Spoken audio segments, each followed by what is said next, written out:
नमस्कार दर्शकों, अब वक्त हो चला है उत्तर प्रदेश की कुछ बड़ी खबरों का। आप देख रहे हैं नेशन आप समाचार और मैं हूं आपके साथ शुभी शुक्ला। अमेठी की कमरौली पुलिस ने महिला से हुई चैन लूट की वारदात का खुलासा करते हुए 2 आरोपियों को गिरफ्तार किया है। पुलिस ने आरोपियों के कब्जे से पीली धातु की चेन, 10,000 रुपए नगद, बिना नंबर की HF डीलक्स बाइक और हेलमेट बरामद किया है। पुलिस के मुताबिक 13 अगस्त को UPSID कॉलोनी में महिला से चैन लूटकर सत्येंद्र कुमार निषाद उर्फ कालिया फरार हो गया था। बाद में उसने चैन लखनऊ निवासी गगनप्रीत सिंह को बेचने के लिए दी। सीसीटीवी साक्ष्य और मुखबिर की सूचना पर दोनों पकड़े गए। सत्येंद्र पर लखनऊ, बाराबंकी और अमेठी में 39 मुकदमे दर्ज हैं। लुटेरे को जो है लूट का खुलासा हुआ है, क्या है पूरा मामला? जनपद अमेठी में थाना कमरौली में दिनांक 13 अगस्त को एक महिला का चेन लूटा गया था एक अननोन बाइक सवार द्वारा। और इस घटना का खुलासा के लिए कुल 5 टीमें गठित की गई थी। इसमें कुल 125 किलोमीटर दूरी पे जितने भी कैमरास लगी थी, लगभग 500 से ज़्यादा कैमरास को खंगालते हुए उस मुख्य अभियुक्त सत्येंद्र कुमार निषाद है, उसको गिरफ्तार करके आज जेल भेजा है। साथ ही इनका एक सहयोगी है गगनप्रीत सिंह, जिसको इन्होंने चेन बेचा था, तो उसको भी गिरफ्तार करके आज जेल भेजा जा है। इन दोनों के कब्जे से जो लूटी हुई चेन, 10,000 रुपये नकद और जो घटना में प्रयुक्त 2 व्हीलर और हेलमेट है वो बरामद किया गया। इन दोनों को साक्ष्य संकलन करते हुए आज गिरफ्तार करके आज जेल भेजा गया है। उल्लेखनीय बात है कि सत्येंद्र कुमार निषाद है जो मुख्य अपराधी है, उनके विरुद्ध पूर्व में इनके कहने के मुताबिक टोटल 56 मुकदमा है, जिसका 39 मुकदमे का रिकॉर्ड अब तक प्राप्त हुई।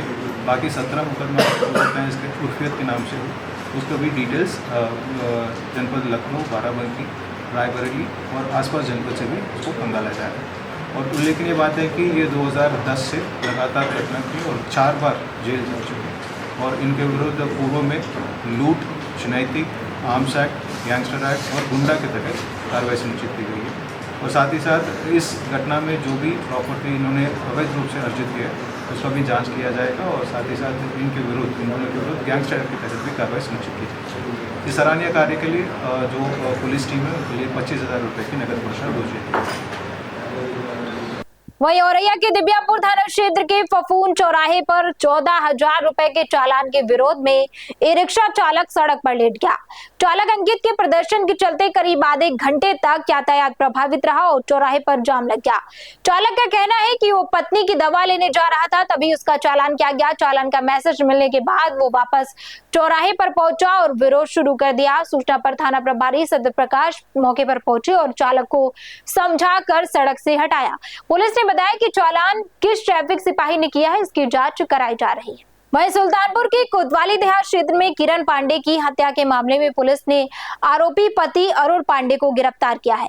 पुलिस के मुताबिक आरोपी ने आवेश में पत्नी की डंडे से पिटाई की, जिससे उसकी मौत हो गई। इसके बाद शव को फंदे से लटकाकर घटना को आत्महत्या का रूप देने का आरोप है।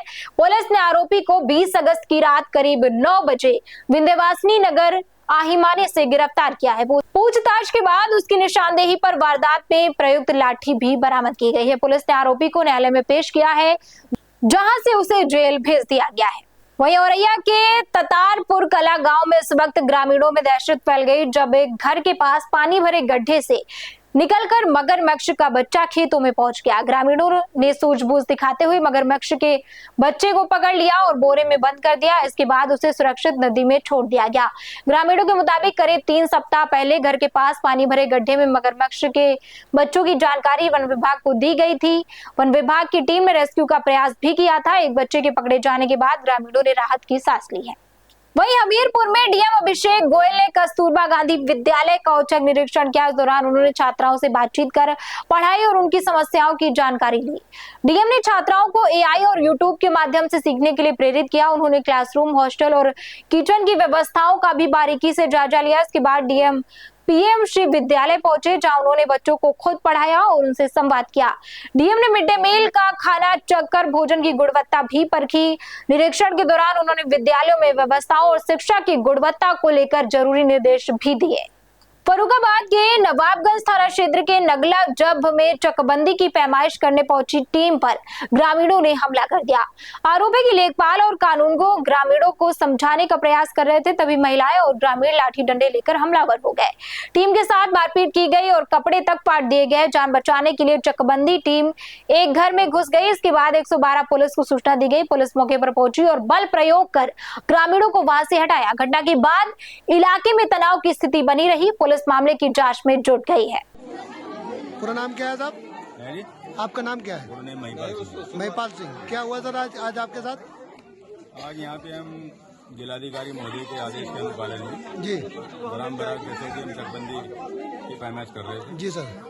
इसके दौरान हम पहले जो है ना अपने मुख्यालय जाते हैं, मुख्यालय से वहाँ पे जैसे रवानगी भरते हैं, ऐसे करके हम लोग आते हैं जी जी अपने रजिस्टर में मेंटेन करके। जी इसके बाद हम यहाँ आए भाई दूसरे वाले जो कानून साहब थे हमारे शिव कुमार जी जी और शिव कुमार जी जो है ना उधर पैमाइश कर रहे थे। जी तो उधर से महिलाएं बहुत सारी और गांव के बराकेशो गांव के लोग जो है ना समझते जी लगभग 60-70 लोग जी इनके पीछे आ गए यहाँ पे। जी फिर ये यहाँ पे गांव नगला जब है, इसमें यहाँ पे हम बैठे हुए थे। जी उन्होंने आगे इनके घर पे जो है ना हमला बोल दिया लाठी डंडों से। किसके घर पे सर? ये घर इनका है, फौजी है, आर्मी में थे, रिटायरमेंट है। ब्रह्मा सिंह का घर पे। जी फिर यही मारपीट और मतलब ये सभी आपकी जितनी टीम थी सबके साथ मारपीट सभी के साथ हुई? पूरी टीम के साथ हुई है? इसमें 4 लेखपाल और 2 कानूनगो हैं। जी दूसरे कानूनगो के साथ नाम क्या है? शिव कुमार जी आप ही हैं? शिव कुमार जी बताना क्या हुआ? अरे हम लोग बैठे थे सर, एकदम अकस्मात सभी लोग आ गए और मारपीट करने। लाठी डंडों से मारपीट कर रहे हैं, कपड़े पे फाड़ डाले। ठीक है सर, थैंक यू।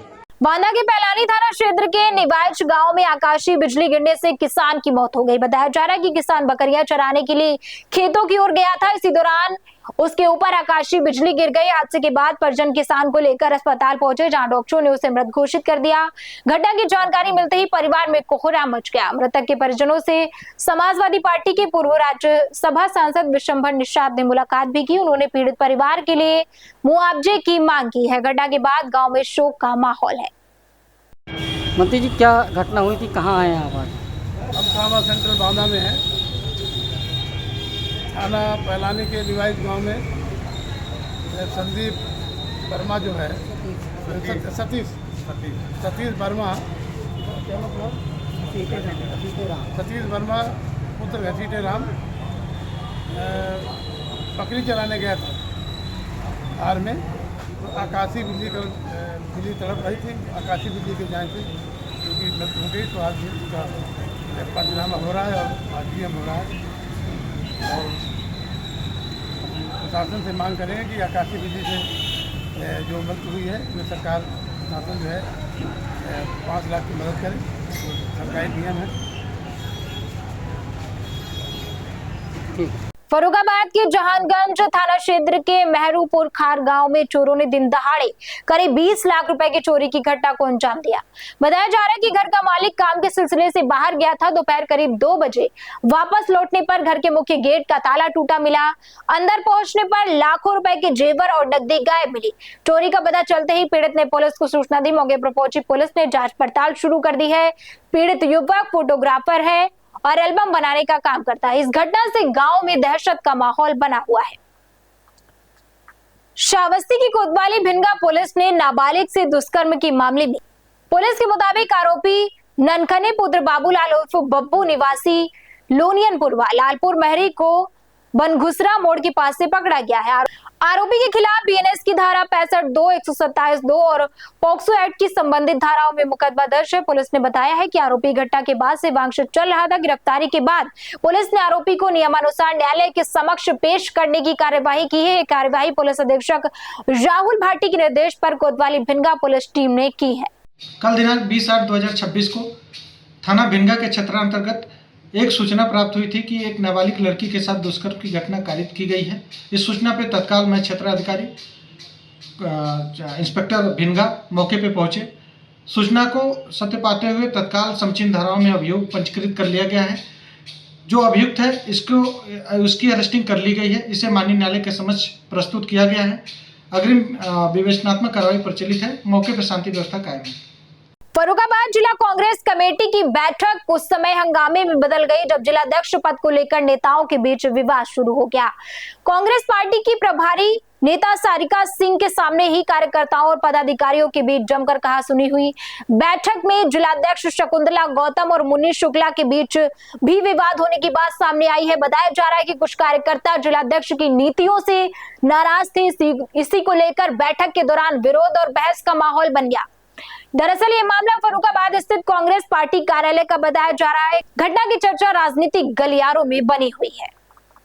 वहीं चित्रकूट में डीएम पुलकित गर्ग और एसपी अरुण कुमार सिंह ने बरदहा नदी के बाढ़ प्रभावित क्षेत्रों का स्थलीय निरीक्षण किया। ऊटाडीह के मजरा चमरोहा में संपर्क मार्ग बाढ़ से प्रभावित है। पीएससी की स्टीमर बोट से ग्रामीणों तक जरूरी सामान पहुंचाया जा रहा है। स्वास्थ्य विभाग ने भी बाढ़ प्रभावित क्षेत्र में स्वास्थ्य शिविर लगाया है। डीएम ने स्वास्थ्य कर्मियों से दवाओं और मरीजों की जानकारी ली है। अधिकारियों के मुताबिक पूर्व दिवस करीब 100 और आज दोपहर तक 75 लोगों को दवा दी गई है। ग्रामीणों ने सड़क, नाली और बिजली की समस्याएं बताई है। डीएम ने बरदहा नदी पर पुल की कार्ययोजना शासन को भेजने के निर्देश दिए हैं। हमीरपुर में बेतवा पुल निर्माण कार्य की धीमी रफ्तार और लापरवाही पर डीएम अभिषेक गोयल ने सख्ती दिखाई है। डीएम ने मौके पर पहुंचकर निर्माण कार्य का औचक निरीक्षण किया और काम की प्रगति का जायजा लिया।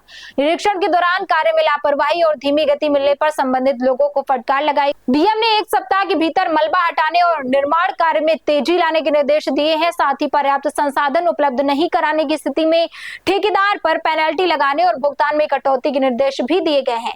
डीएम ने समयबद्ध तरीके से निर्माण पूरा करने पर जोर दिया है। फर्रुखाबाद के फतेहगढ़ स्थित बिजली विभाग कार्यालय में करीब 3 दर्जन से अधिक महिलाओं ने जमकर हंगामा किया। मामला मेहरूपुर सैजू गांव का है, जहां ट्रांसफार्मर फूकने से करीब 10 दिनों से बिजली आपूर्ति बाधित होने की बात सामने आई है। ग्रामीणों का आरोप है कि कई बार शिकायत के बावजूद ट्रांसफार्मर नहीं बदला गया। महिलाओं ने बिजली विभाग के कर्मचारियों पर सुविधा शुल्क मांगने का आरोप भी लगाया है। आक्रोशित महिलाएं अधीक्षण अभियंता के कार्यालय पहुंची। भीड़ और विरोध को देखते हुए अधीक्षण अभियंता ने खुद को कार्यालय में बंद कर लिया। मामले के बाद बिजली आपूर्ति और ट्रांसफार्मर बदलने को लेकर सवाल उठ रहे हैं। अमेठी के जामो थाना क्षेत्र के पूरे दीवान गांव में 25 वर्षीय महिला की हत्या के मामले में पुलिस ने खुलासा कर दिया है। पुलिस ने हत्या के आरोप में मृतका के देवर देवा को गिरफ्तार किया है। पुलिस के मुताबिक 19 अगस्त को खाना बनाने और खाना देने को लेकर देवा का अपनी भाभी से विवाद हुआ। आरोप है कि विवाद के दौरान उसने पहले महिला की गर्दन दबाई और फिर लोहे की फंटी से सिर और चेहरे पर वार कर उसकी हत्या कर दी। पुलिस का दावा है कि आरोपी ने घटना को आत्महत्या का रूप देने की कोशिश की और चाकू पर खून लगाकर मौके पर रखा। आरोपी की निशानदेही पर लोहे की फंटी बरामद की गई है। वहीं फर्रुखाबाद में अवैध स्लॉटर हाउस और पशुओं के कटान को लेकर शिकायत सामने आई है। आरोप है कि जिले में प्रतिबंध के बावजूद अवैध तरीके से पशुओं का कटान किया जा रहा है और बिना लाइसेंस दुकानों पर मीट बेचा जा रहा है।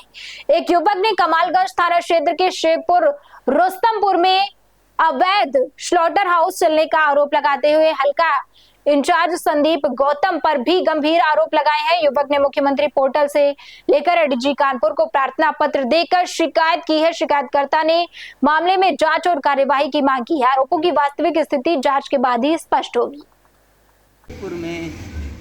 गांव शेखपुर में जानवरों की कटाई हो रही है। दिनांक 29/7/2026 को प्रार्थी ने सीएम हेल्पलाइन 1076 पर शिकायत दर्ज कराई है, जिसमें संदर्भ संख्या है 92 61 59 000 35 547, जिसमें कहा था गांव शेखपुर में जानवरों की कटाई हो रही है। इस प्रार्थी ने दिनांक 6/8/2026 को पुलिस अधीक्षक आरती सिंह को स्वयं उपस्थित होकर के प्रार्थना पत्र दिया था, जिसमें पुलिस अधीक्षक आरती सिंह ने गोपनीय जांच बैठाने की कृपा की है। इस दिनांक 20/7/2026 को प्रार्थी ने IGRS संदर्भ संख्या 92 61 59 000 35 547 पे IGRS पे जब कागज़ की रिपोर्ट निकाली है, तो उसमें 10/7/2026 की किसी अन्य दरोगा की प्रार्थी की फ़ोटो लगा करके संदर्भ संख्या में उपस्थित कर दिया गया है, जो गलत है। यूपी T20 लीग के दूसरे चरण के मुकाबले 28 अगस्त से कानपुर के ग्रीन पार्क स्टेडियम में खेले जाएंगे। लीग की गवर्निंग काउंसिल ने टिकट दरें जारी कर दी है। खास बात यह है कि महिलाओं के लिए बी जनरल गर्ल्स वर्ग की टिकट सिर्फ 49 रुपए रखी गई है। ऑनलाइन टिकट बिक्री शुक्रवार रात से शुरू होगी, जबकि सोमवार से ग्रीन पार्क के बाहर मेगा काउंटर से टिकट मिलेंगे। अन्य टिकट 99 रुपए से 349 रुपए तक है। 28 अगस्त से 6 सितंबर तक कुल 12 मैच खेले जाएंगे। दर्शकों के लिए हर मैच में 100 लकी ड्रॉ पुरस्कार भी रखे गए हैं। 28 तारीख को यूपी T20 की लेग कानपुर पहुंच रही है। 28 तारीख को हम कानपुर आ रहे हैं और मुझे ऐसा लगता है ये सेकंड फेज़ जो कानपुर आ रहा है, ग्रीन पार्क में आ रहा है। ग्रीन पार्क के जीर्णोद्धार होने से पहले ये आखिरी टूर्नामेंट होगा। तो आप सबसे निवेदन है 28 तारीख को आप आइए, एक बड़े उत्सव का भाग बनिए। हम यहाँ पे बड़ा उत्सव करने जा रहे हैं। बड़ा एक शो भी होगा जो कि पब्लिक के लिए लाइव होगा। सब लोग आइए। 28 से लेके 6 सितंबर तक, 28 अगस्त से 6 सितंबर तक यूपी T20 ग्रीन पार्क आ रहा है। अब लखनऊ के बाद तो मैं हर कानपुर वासी और कानपुर के क्षेत्र के आसपास के लोगों से और उत्तर प्रदेश वासियों से, अलग अलग जनपदों से अपील करूंगा, आइए, यूपी का ये उत्सव है, हम मिलकर इसे सेलिब्रेट करें। अगर हम मिलकर इसे सेलिब्रेट करेंगे तो पूरा विश्व हमें देखेगा। आज हमें 150 कंट्री ये देख रही है। आप जब स्टेडियम आएंगे और खिलाड़ियों का उत्साहवर्धन करेंगे, ये उनके लिए भी, उनके उत्साहवर्धन के लिए भी और खिलाड़ियों के लिए भी एक नई व्यवस्था होगी, जिससे उनका मार्गदर्शन होगा कि और वो आगे बढ़े। यहाँ पर लगभग 12 मैच होंगे। 22 मैच लखनऊ में हो गए हैं, हो जाएंगे तब तक। 28 तारीख से लेके 6 तारीख तक यहाँ 12 मैच होंगे।